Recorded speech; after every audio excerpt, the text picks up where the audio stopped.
ನಾವು ಶಿಕ್ಷಕರಾದವ್ರ ಮೇಲೆ ನಮ್ಮ ಇಲಾಖೆ, ನಮ್ಮ ಸರ್ಕಾರ ಮಹೋನ್ನತವಾಗಿರ್ತಕ್ಕಂಥ ಆಶಾಭಾವನೆ ಇಟ್ಕೊಂಡಿರ್ತೈತಿ.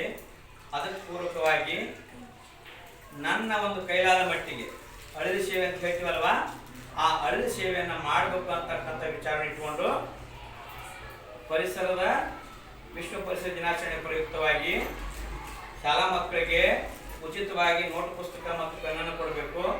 ಪ್ರತಿಭಾವಂತ ಮಕ್ಕಳಿಗೆ ಪ್ರತಿಭಾ ಪುರಸ್ಕಾರವನ್ನು ಮಾಡಬೇಕು.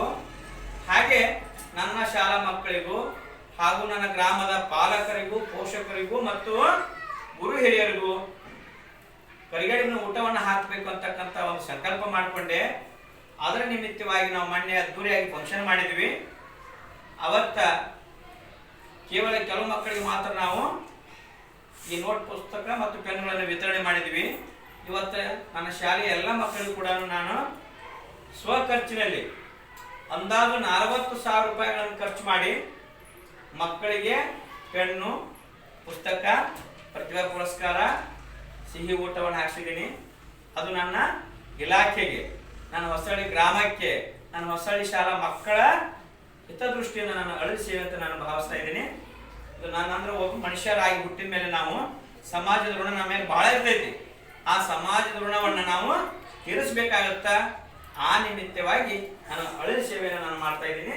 ಇವನ ಪೆನ್ನು ಪುಸ್ತಕವನ್ನ ತಾವು ತಗೊಳ್ರಿ, ಚೆನ್ನಾಗಿ ಓದಿ ಮುಂದಕ್ಕೆ ಬಂದು ನಿಮ್ಮ ತಂದೆ ತಾಯಿ ಹೆಸರನ್ನ, ನಿಮ್ಮ ಶಾಲೆಯ ಹೆಸರನ್ನ, ನಿಮಗೆ ವಿದ್ಯಾ ಬುದ್ಧಿ ಕಲಿಸಿದಂಥ ಗುರುಗಳ ಹೆಸರನ್ನ ತರ್ತೀರಿ ಅಂತ ಆಶಾಭಾವನೆಯನ್ನು ನಾನು ಇಟ್ಕೊಂಡಿದ್ದೀನಿ.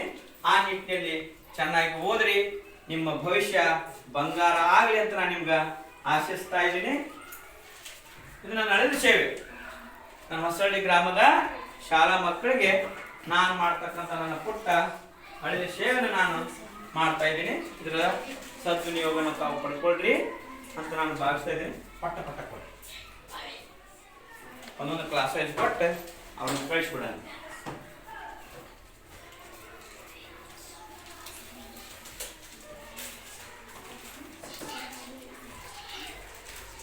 ಹಂಗ ಒಬ್ಬರು ತೊಂಬರ್ರಿ, ತೊಂಬರ್ರಿ ಹಿಂದಷ್ಟು ಬಂದ್ಬಿಡು. ಮತ್ತೆ ಕೆಲಸ ಮಾಡಿ ನೀವು ಕುತ್ಕೊಂಬಿಡಿ, ನೀವು ಕುತ್ಕೊಂಬಿಡಿ ಸರಿ. ಹಾಕೊಂಬರ್ರಿ. ಈ ಕಡೆ ಹಿಂದಷ್ಟು ಬಾ, ವಿಡಿಯೋದ ಇದನ್ನ ಮಾಡ್ತೀಯ. ಆ ಕಡೆ ಹಿಂದ ಈ ಕಡೆ ಇಡಲೇ ಕೊಡು ನೀವು.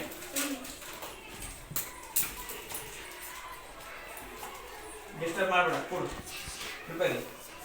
ಹಾಕೊಂಬ, ಮಾತಾಡ್ಬಾರ್ದು.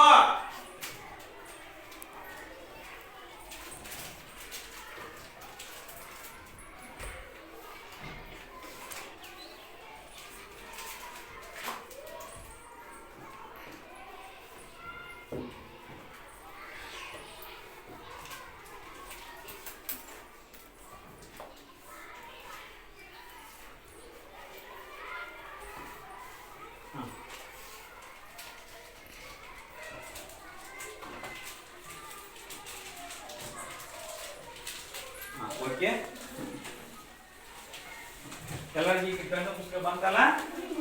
ಹಾಗಾದ್ರೆ ನಿಮ್ಗೆ ಹಿರೇಮಠ ಸರ್ ಮಾಡಿರ್ತಕ್ಕಂಥ ಅಳಿಲು ಸೇವೆಯನ್ನ ಮನಸ್ಸಿನಾಗ ಇಟ್ಕೊಂಡು ನೀವು ಏನಾಗಬೇಕು, ನಾಳೆ ಸಮಾಜಕ್ಕೆ, ಓದಿದಂಥ ಶಾಲೆಗೆ, ಬೆಳೆದಂಥ ಊರಿಗೆ, ಹುಟ್ಟಿದಂಥ ಊರಿಗೆ ಹೆಸರನ್ನ ತರುವಂಥ ಮಕ್ಕಳಾಗಬೇಕು.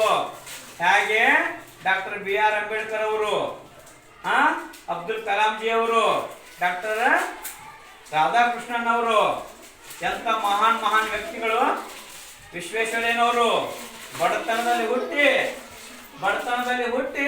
ಬಡತನದಲ್ಲಿ ಬೆಳೆದು ಜಗತ್ತು ಕಂಡಂತ ಮಹಾನ್ ಮಹಾನ್ ವ್ಯಕ್ತಿಗಳಾಗಿ ಹೋಗಿದ್ದಾರೆ ನಮ್ಮ ದೇಶದಲ್ಲಿ. ಸಾವಿತ್ರಿಬಾಯಿ ಫುಲೆ ಅವರು, ಇವ್ರ ಹೆಸರು ಯಾಕೆ ಹೇಳ್ತಾ ಇದ್ದೀನಿ ಅಂದ್ರೆ ಅವ್ರು ಮಾಡತಕ್ಕಂತ ಮಹಾನ್ ಸೇವೆಯನ್ನ ನೋಡಿಕೊಂಡಾಗ ನಾವು ಕೂಡ ಆ ದಿಕ್ಕಿನ ಹತ್ರ ಸಾಗಬೇಕು ಅಂತ ಹೇಳ್ತಾ ನಿಮ್ಮೆಲ್ಲರಿಗೂ ಆಲ್ ದಿ ಬೆಸ್ಟ್ ಹೇಳ್ತಾ ಇದ್ದೀನಿ.